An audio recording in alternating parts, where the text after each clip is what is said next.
Welcome back, guys, to the Beyond Condition podcast, the voice of bodybuilding. And today you have your favorite duo, the deadly duo, Romana and Sarah, coming in hot for our next episode of the Prep series. Now, we're going to be talking about hunger management and the title of the pod, Hunger Games. I'm going to give a shout out to my client, Elle, who's in Prep, because the first time I said to her, this is the Hunger Games. She was like, "Oh my God, that is literally what it is." Because it's like, this game, as it were, day to day, right?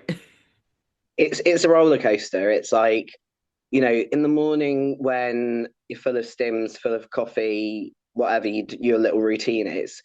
I don't know about others in prep, but it's kind of manageable.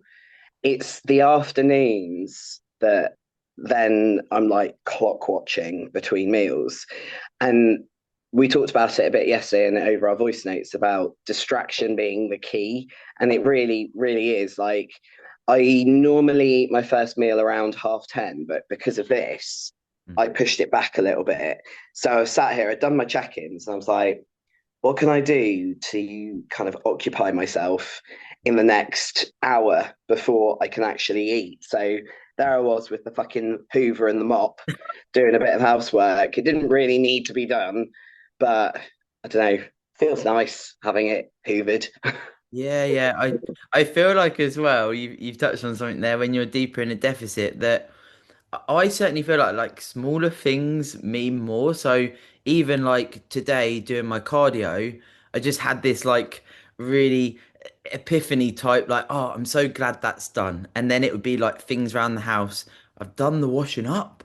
I've done the hoovering. And throughout the day you Yeah. sort of get these little almost dopamine hits of like the smallest things.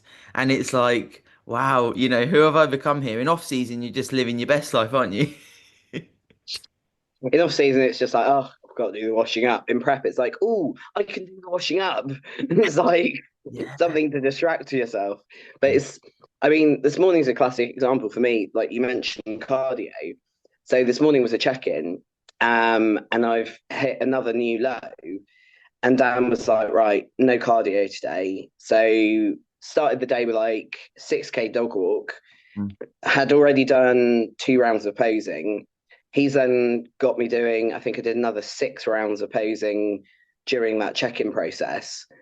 My fucking back, my back is in, Oh, yeah, like just it's all of the locked up and trying to sort of say that to him whilst also not moaning, but it's like I can't open up my back because of how foobarred it is.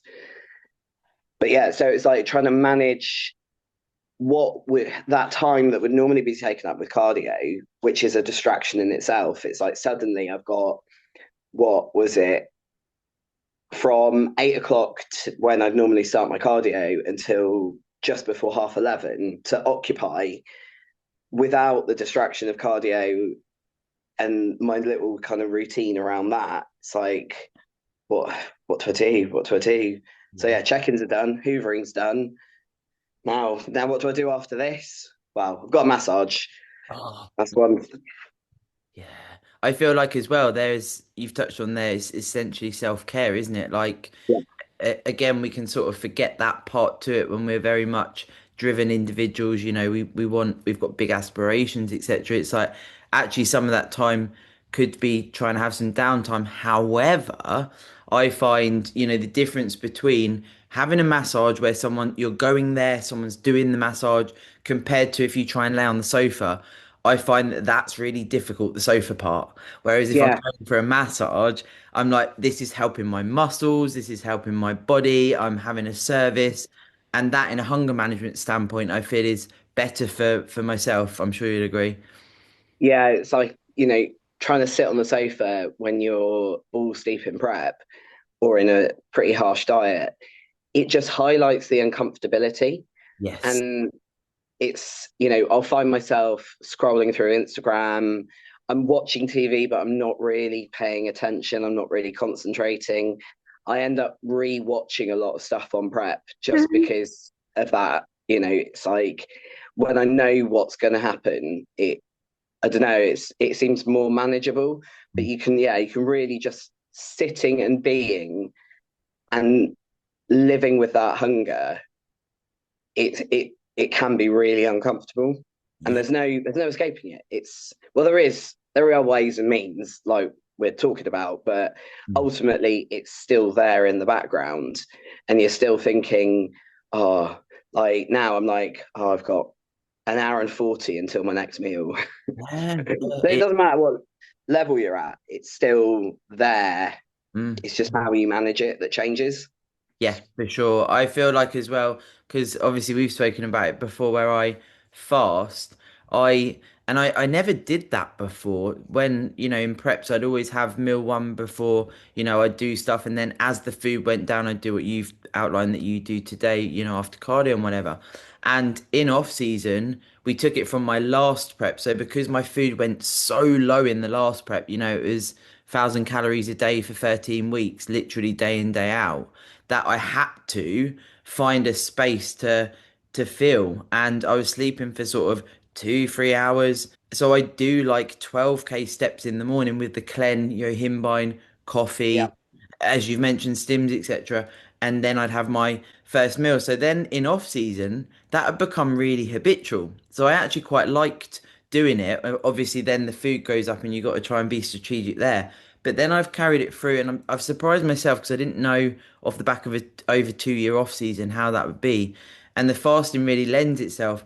However, I'm not doing it, and I want to talk about this on the pod. I'm not doing it because it's better for fat loss, because it's like this clickbait. Oh, if you fast, you're going to lose more weight. I'm literally doing it to manage my hunger, and it's Yeah. become habitual, and there's arguments about, is fasting the best thing to do, etc. as a bodybuilder, but it lends itself well to steps, cardio, meal one, so I can do it. But I also wouldn't expect people to just throw themselves into fasting because it is hard, particularly if you're going to do a prep. I'm sure you'll resonate with that. My fasting window as prep progresses will elongate. Yeah. So when food's still relatively high and cardio's relatively low, I'll do my fasted cardio, but it's generally finished, done and dusted a lot earlier. So that first meal would have gone in at about 9:30. Mm. Now we're getting more to the 10:30, 11 o'clock. Kind of depends how long things take.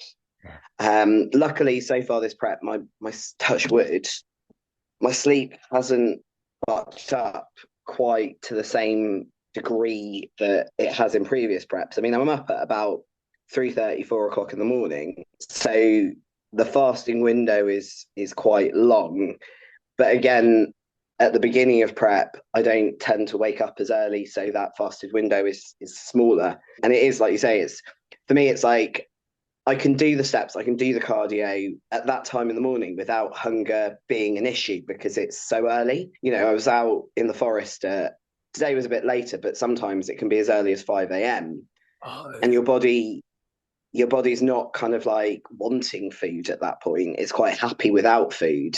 So hunger isn't an issue as long as I just keep hydrating. But yeah, it does kind of, as prep progresses, the hunger does increase. It's more of an emptiness I get I'm than feeling. a. Although I was doing my fasted cardio yesterday, and I was watching something where they were serving up food, and it wasn't even something that I would normally eat as an off plan or in an off season setting. But all of a sudden, I was like, oh, "Fuck me, that's just made me really hungry." You start and it smells. I feel like my smell is heightened. Like I'm walking down the street and I'm like, I can smell Indian. And it's not necessarily that I'm Yeah, going to smash an Indian, but I'm like, I can really appreciate this smell. Dan has a lot of like kimchi and sauerkraut in his diet. Yep. And in off season, the smell just completely turns my stomach. Yeah. And I know I'm getting lean when I'm like, actually, that kimchi smells really good because I can't deal with anything pickled. It just, why would you? Why? Yeah. Why? Yeah. Yeah. But it's now got to the point where it's like, actually, yeah, I could eat that right now. Yeah, this is so funny because literally yesterday, so Matt's doing a protein modified last push for this short diet he's doing, and I was like, "You're literally just having dry chicken and lettuce and that's what I have." But he's very based on like sauces, seasoning, like he never really has plain food, and I was like, "Why don't you do like?" Mixed egg whites with the chicken, and then he likes herbs and spices and stuff like that. And I didn't expect him to use that, but he did. So he did the egg whites, the chicken, and then he put all his herbs on it. And I was like, I don't like really like herbs and stuff like that. I was like, that smells fucking delicious. And I turned around and I was like, we're dieting, aren't we? Yeah, Egg whites. we're doing the diet thing. Yeah, yeah. It's It's like wild. any little thing like that you can find to occupy. I mean, for me, it's between meal five and meal. No, sorry, meal because I'm on 5 meals a day. Meal four and five is quite a tough one. Luckily, normally that's when we get hammered with blood reports, so I can kind of get engrossed in that. Mm.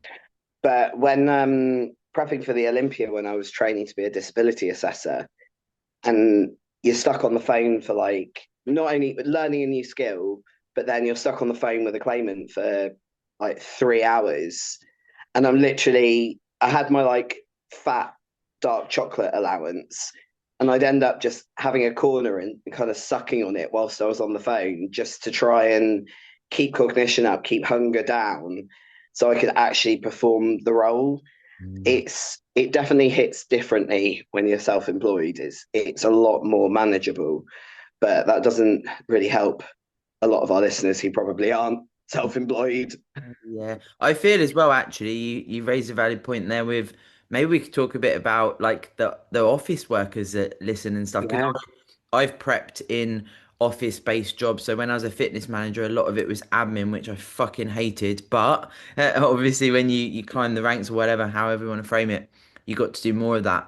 And there'd be this constant niggle from people. What are you eating? Why are you eating that? Can't you have yeah, this? You're getting yeah, really lean now. Like, could you have some chocolate and all of this stuff? And I think I've at times I forget that I went through preps in that setting. And sometimes, as you spoke about irritability, you want to turn around and just say, fuck off. Because it yeah. gets to the point Leave where me you're alone. fucking hell, I'm trying to do something good here, and all you keep doing is pestering me. And I don't think I've told you this before, I started eating my meals in the toilet because I was like, Yeah. I just can't be fucked. When I was in the ambulance service, I'd have all manner of comments. And, shift working diets are not necessarily the best. There's always somebody that's brought in some sort of something or other, like some sort of chocolate, cakes, cookies. Oh, go on, just it won't hurt. Just have a little bit. Just have a little bit. Or they want to like, oh, what are you eating? And then they try and touch your food. Yes. It's like I think one night shift I particularly lost my rag as I think I was eating cream of rice, and the woman I was speaking to, like, she was like, "Oh, sounds like cream of some young man." I'm like, "You're disgusting." And she literally wanted to. She was like, "Can I touch it?" I was like, "Can I touch your eyeball? Like, can I legit put my finger in your eyeball?" And she looked at me. It was like, "Exactly. Why do you think I want your fingers all in my food? Yeah. And why do you want to touch my food to start off with?" That's really weird. I always think Yeah, I would never do these types of things. It just even outside of before I was bodybuilding, like, why does it matter what anyone else is fit like eating? I just I don't get it. Why do we get this? And I feel like as well in my mind, I'm like I used to feel very like it used to agitate me. I'd be like, "Argh." And then you get to the point where you get so sick of it and bored of it, you're just like, and you give a one-liner, right? It's like yeah, you could just leave me alone to eat my thing. Because also, from a body composition standpoint, which is similar when people say, oh, you're getting too lean or, oh, you're not eating very much and all of these types of things, we wouldn't, as we've spoken before, speak about someone's physique to them. Oh, well, do you need yeah, you need to lose a bit of weight there, or you just wouldn't do it. And I feel like bodybuilding in itself, it actually gives us a bit more of that kudos to be like, we almost get attacked sometimes, right? I know you have been, and it's like, in what mind, in what world do, but people have opinions, don't they? It is wild. They're like assholes. Everyone's got one, but we don't necessarily want to know about it. I the thing I sort of worked out with my time in the ambulance service is a lot of these comments. Why can't you just have a bit of this? Oh, it won't have hurt to have a bit of that. Oh, you're getting too thin. Oh, you're getting too fat. Oh, I prefer you when you look like this or whatever.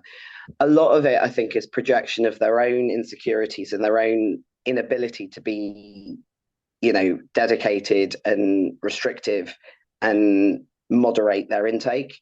It's like a lot of the comments I used to get when I was in the ambulance service were from people that were overweight and probably had issues with self-control around food. And it's almost like by coaxing you into eating something off plan, it makes them feel better about themselves. But ultimately it distracts from your goal. And that's what you need to keep focused on. And it doesn't matter what Joe Blogs at work thinks, it's what you want to do with your body and your life. Like they may go out and get absolutely hammered at the weekend and end up arse up in a ditch. Mm. That's up to them. It's not something I want to do. But at the same time, I'm not sitting there judging them for it.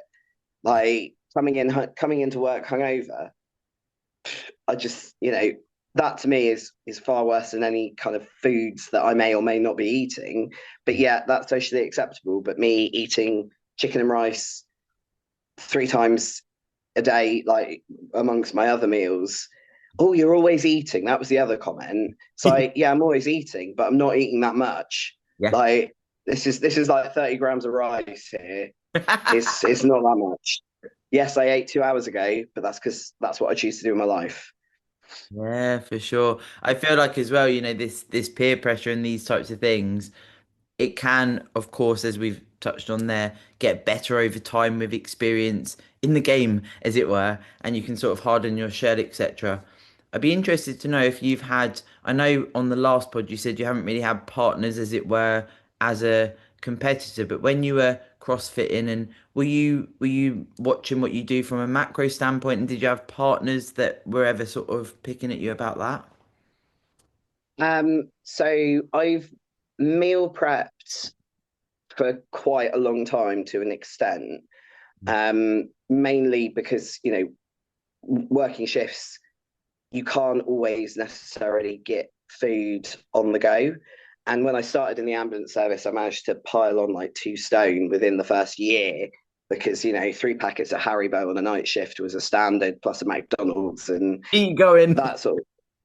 And it got to the point where it's like, I think I bent over one day and the button bust off my trousers. And I was like, right, I need to.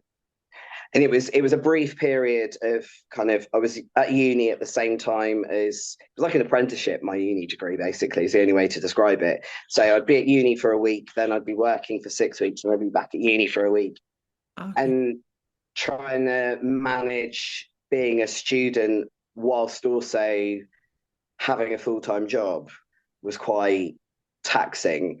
So after piling on the weight, I was like, right, I need to go back to my roots. I need to get back in the gym and I need to get back some structure. So I have always meal prepped, but I wasn't necessarily as strict. So with partners, some were, I'm just trying to think back, some were supportive, some were not so supportive.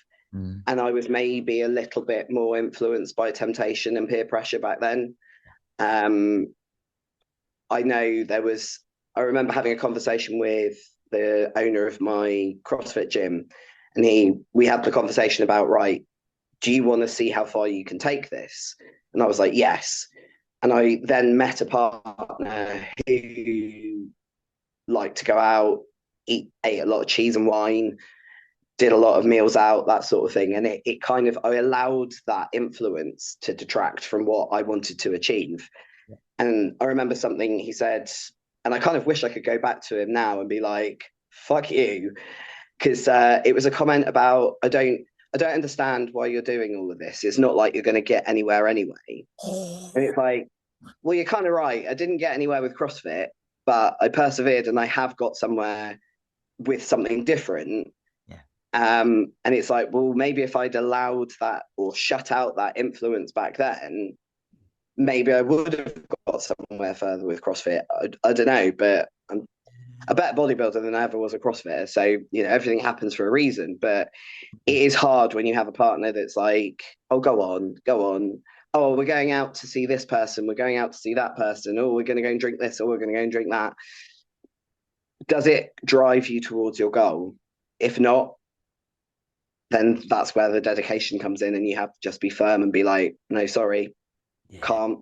Mm-hmm. Or take your meal prep with you and just be like, I'll come, but I'm going to sit here and eat chicken and rice out of Tupperware. Yeah. I'm always like, wear that shit like a badge of honor. Sit there and Yeah, be the weird one, be the different one, or whatever. But I think it's everyone else that's a bit weird. If being honest, I'm like, this is cool. Like, and yeah, also, the pride aspect of being so dedicated, as you've touched on already.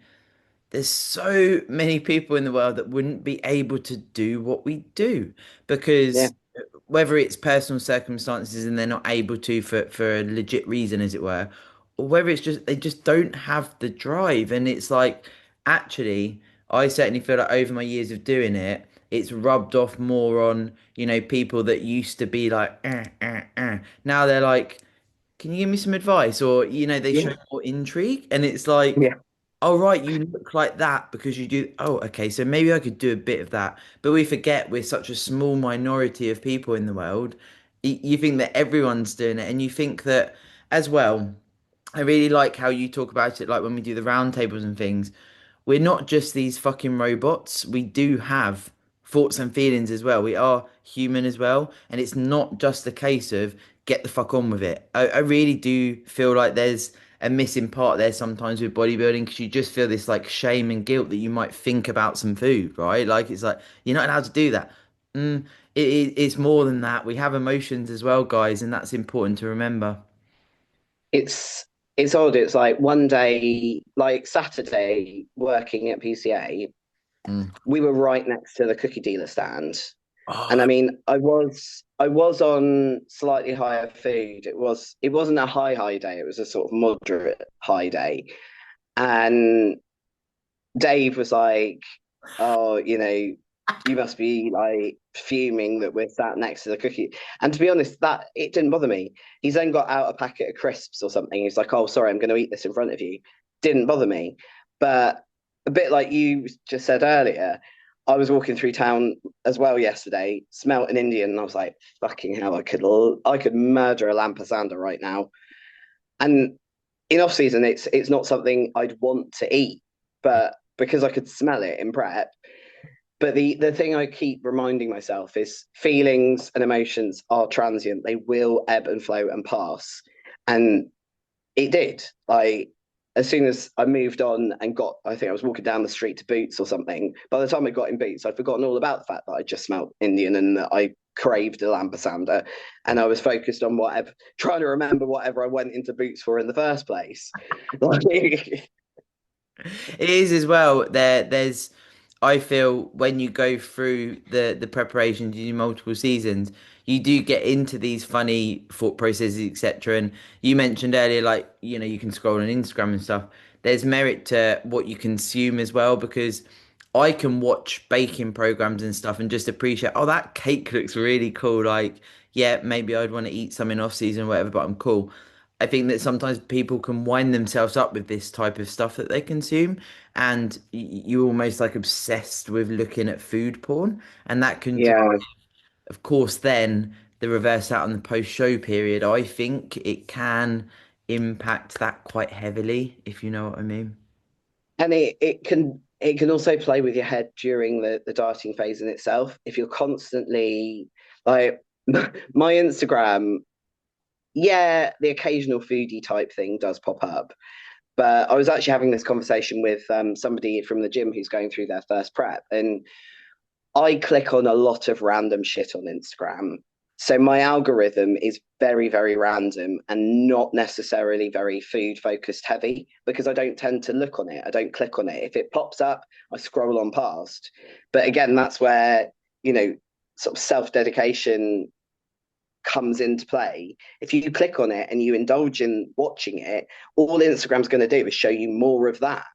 But if you're clicking on people dressed up as dinosaurs or drawing with us like shapes in sand, or I get quite a lot of creative type stuff, Mm. because it's the stuff I just click on, and that it suddenly it shifted my Instagram away from this more food focused kind of algorithm. So having the self discipline to not actually expose yourself to it and clicking on something completely different instead, it can be helpful in the long run because your algorithm will adjust accordingly and stop showing you that food porn quite so frequently. Yeah, I love Because if you allow it to, it can just really, you can lose prep thinking about what you're missing out on rather than thinking about what you're trying to achieve. Yeah, yeah, I love that. And also, who do you follow and what do they put out? I certainly feel like there's a heavy amount of people that sort of show, oh, I've got X amount of sweeteners in my day and I've got all the skinny syrups. And then in the off season, it's like, oh, I'm smashing all this food. The sort of traits that we can see in competitors that sometimes lead you to feel like maybe you should do these things, right? So in the prep, the sort of habitual things that come in to essentially get through the Hunger Games because it's like, oh, how can I do this? And there's the cognac noodles and what are these things that you can start to fill your prep diet with? And then you get in the reverse out, you get in the off season, and I see these commonalities. Not everyone, but it's often these people that are sort of trying to. I don't know. It sort of comes away from the bodybuilding as you and I know it, and you can easily fall into that trap as well. You can't you can't cheat your way out of prep. Yeah, You can't replace nothing. You are never going to be satiated. for sure. Like even on high days, it's like I could eat the frigging world and my stomach could feel like it's about to burst and I still want food. Yeah, Like, and it's the same with the reverse. And trying to jazz up your food into all these weird and wonderful kind of alternative concoctions, or using these skinny syrups, and that's, I mean, skinny syrups to start off with. When I started bodybuilding, cream of rice didn't exist. I used to eat ground rice, so I would use skinny syrups on them to flavor them. yeah, What I noticed when I switched over to cream of rice and stopped using the skinny syrups or low cal sauces, I don't put any low cal sauces, yeah, just some seasoning on my chicken, is I've noticed my midsection is a lot better for not having those things in. So the only sweeteners I have is I have a Monster a day and maybe a Coke Zero. yeah, And the rest of it, it's, you know, anything sweet, it's coming from fruit, or if it's in the protein powder or the EAAs, it's not from these syrups and sauces. That it's like there's just got to be shit in there that's allowing it to taste that way. Shit that's not good for you. yeah, yeah. I feel it drives the potential for, pathologies, etc. Again, I'm the same as you. At the start, I was using these things, right? I'm not saying I've never used them, but Yeah, I do feel like there's this like drive on social media, and that was absolutely part of why I found them because I was like, oh, all the bikini girls use skinny syrups. I should use them. Then you start like having these sources all the time. When I cut them out, I was like, they actually, t for me personally, they actually taste like shit. Like I yeah. don't actually They like taste. the, It's kind of chemically. yeah. Yeah, And then yeah, it's often like, right, so if you were to have, something with a skinny syrup that tastes really heightened and sweet, I feel like you're then maybe leading to this like I want more of actual sweet stuff, and that could drive you fucking wild in a prep, right? Because as you say, you're never truly satiated, and I feel like actually just going back to basics, salt in my meals, like you say, if you like seasoning stuff, you just eat the meal. If you know what I mean, like it's like yeah, hungry, you eat the meal, and I don't feel that like drive of like I need to find more here, you know? yeah. It's. I think I probably replaced skinny syrups with vapes. To be fair, and just chain vaping in prep. It's so fun. And also as well, like, when you're looking at hunger management, if you can have black coffee or however you do it in your prep, I find sometimes placing a hot drink in between meals is quite good. Yeah, Just sort of something to sip on. If you can have some flavor, like I'll have some squash, have your monster, like you start to, especially in the depths, you're like, my monster. And you have like little breaks in between meals. Are you the same? yeah, yeah. So it's normally a monster while I do cardio, and Yes. then I'll have my Coke Zero sort of between my post-workout meal and what would be meal four. Is normally, it depends on the time. If I end up training later, then I wouldn't have anything with caffeine in it because I tend to try and avoid caffeine after about 2 o'clock. Um, so it may be a Sprite or something, but still the bubbles I find helps. The Yeah. bubbles. It's like, oh, I'm so looking forward to. It's so funny when you voice note me. You're like, right, I've just got, I've got my Diet Coke. I'm about to. Yeah, Drink it. And also as well, we've spoken about this before on the pod, but for anyone looking at the reverse out, the post-show period, particularly probably that first 4 to 6 weeks, and this ties into the hunger management. Keeping some structure and routine there is super important because when that's removed as well, and you are fucking so hungry that it's then that you can see this drive of like, oh, I don't know what to do. You're often more hungry because the goal is removed and you've done the thing and you start to eat. So your body goes, oh, I'm not famished anymore. I'm gonna want more. So having some walks, having maybe you do some cardio, but maybe less level, doing some things there as well. You don't always have to have a cake with the coffee. If you meet a friend, you could just have the coffee, trying to just, and I'm not saying don't eat, but it's just be sensible because it's a tricky path, isn't it? yeah, yeah. I mean, my biggest thing post show, it's not necessarily the foods that I want, it's the ability to have the choice. Yes. That it's, 2023 when I was on prep for 11 months, it wasn't the hunger, it was the constant being told what I could and couldn't have that was the problem. Mhm. So it was just the ability to kind of go, do you know what? This morning, I actually fancy Weetabix instead of oats, Yeah. Yeah. or just like just having choice, having the ability to make a decision based on what you want rather than what somebody's telling you. So there are ways that you can reverse out that still have freedom. You can macro swap. Yeah. You can have like your occasional sweet treat or snack or whatever. But it is a crucial time to manage that hunger. Yeah. And it will improve. You've just got to be patient with it. But for me, my post show phase looks probably very different to a lot of people's, but that's experience and the level that I'm at. Yeah. Like for me, post show cardio is out completely. I Mhm. normally have a week where I just kind of do my own thing, and I'm still weighing my food. I still have a rough idea what I'm eating. But if I want to eat a packet of figs, I'm going to eat a packet of figs. I love you choose figs. She's a bodybuilder. That's it's like it's stuff like that that I crave. It's like Yeah, yeah, fruit, like mango, melon, raspberries. Like that's the sort of things that I want because I know even in a prep situation, so I have honey on my pre-workout meal, and on a high day, sometimes that's increased, yeah, and the sugar will actually I'll get palpitations from it. So I know if I go off, and I've got an incredible sweet tooth.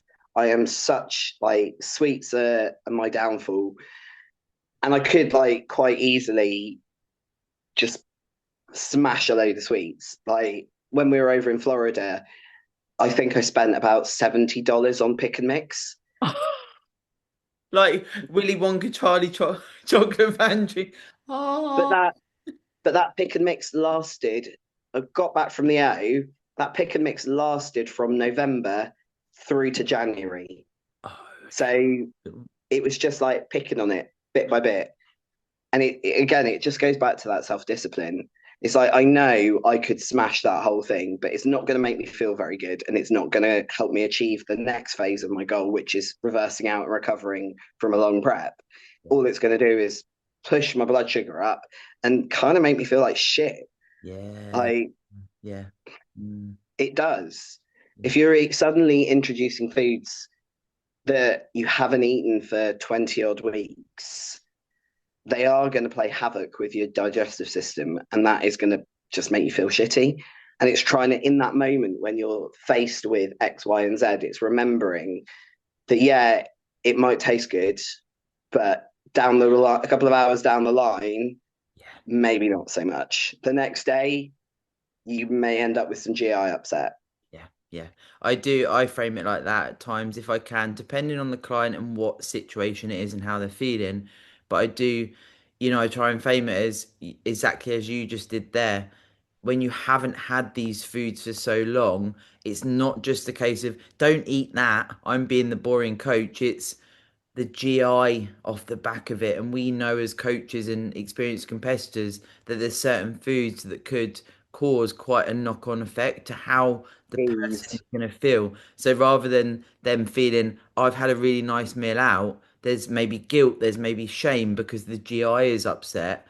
And we're trying to obviously facilitate that understanding. Again, you've probably got to experience this a few times to get that in your head, as it were. And I often say like it sounds like I'm being really boring, but let's look at a meal that's going to satiate you, that you enjoy, that you can experience, and then we can see how you feel. And we can, as you move through the reverse out, okay, maybe then we look at the more spicier dishes or things like this and we experiment a bit. Yeah.